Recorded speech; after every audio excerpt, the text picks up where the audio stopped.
हम बात कर रहे हैं हीनता की।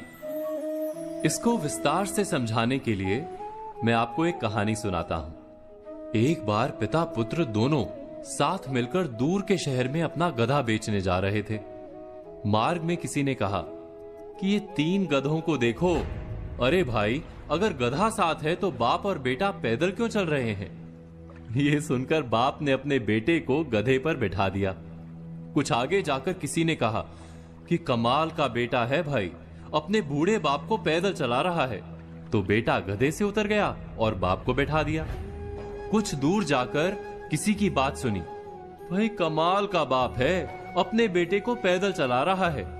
यह सुनकर बाप बेटे दोनों गधे पर बैठ गए। फिर आगे चलकर किसी ने कहा, बेचारे गधे की तो किसी को फिक्र ही नहीं। यह सुनकर बाप बेटे ने तय किया कि हम ही गधे को उठा लेते हैं।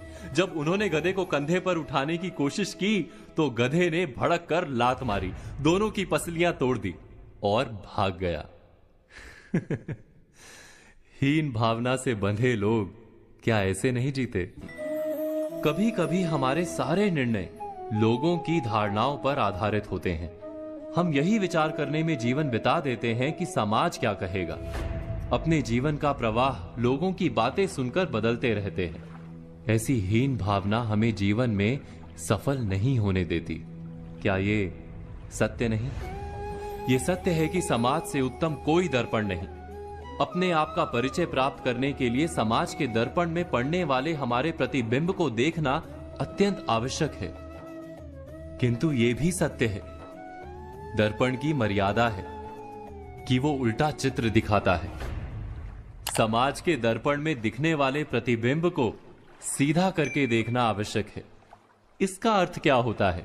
हीन भावना से बंधे लोग सदा ही समाज की बातों के आधार पर निर्णय करते हैं। इससे उलट श्रेष्ठता से बंधे लोग समाज की बात सुनने से बिल्कुल इनकार करते हैं, सिर्फ अपनी ही बुद्धि पर भरोसा करते हैं। दोनों ही क्या भूल नहीं कर रहे? इस भूल का उपाय क्या है? बहुत सरल सा उपाय है। हम जितना समाज के दृष्टिकोण को महत्व देते हैं, उतना ही अपने दृष्टिकोण को महत्व दें। अपनी शक्तियों और मर्यादाओं को जानकर आत्मविश्वास से भर जाएं। स्वयं ही हमारे निर्णय हमारे अपने होंगे और अहंकार से भरे नहीं होंगे। ना श्रेष्ठता से लाभ होता है, ना ही हीनता से लाभ होता है। सच्चे आत्मविश्वास से ही जीवन में सुख प्राप्त होता है। इस बात पर मनन, चिंतन, विचार अवश्य कीजिएगा। आज हमने बात की हीनता की और कल हम बात करेंगे श्रेष्ठता पर। तो आज कही बातों पर विचार कीजिए और कल की प्रतीक्षा कीजिए।